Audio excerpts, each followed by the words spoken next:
আসসালামু আলাইকুম রহমতুল্লাহ। এটি জেদ্দার আবুর এলাকায় অবস্থিত মসজিদে রহমা। এটা সমুদ্রের ভিতরে স্ট্রাকচার করে তার উপরে এই মসজিদটা করা।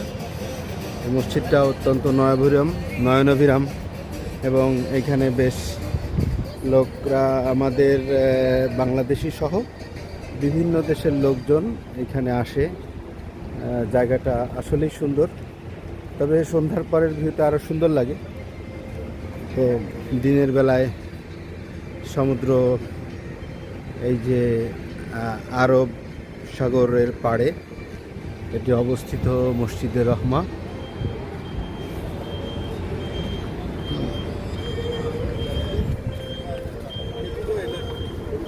এর পাশে একটি ইয়ট ক্লাব আছে, এটা আরেকটি জায়গা, এটাও সুন্দর, তবে এটা আমাদের জন্য নয়, সৌদিদের জন্য এটা করা।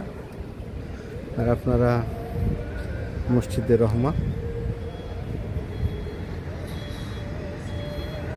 আসসালামু আলাইকুম রহমতুল্লাহ।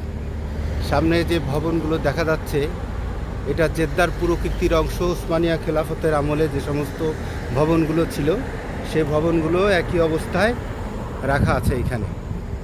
তো এগুলো ভাঙার কোনো নিয়ম নাই, যার কারণে এগুলো রেনোভেশন করে আবার রাখা হয়েছে। তো স্থাপনাগুলোর স্থাপত্য শৈলী অনেক সুন্দর।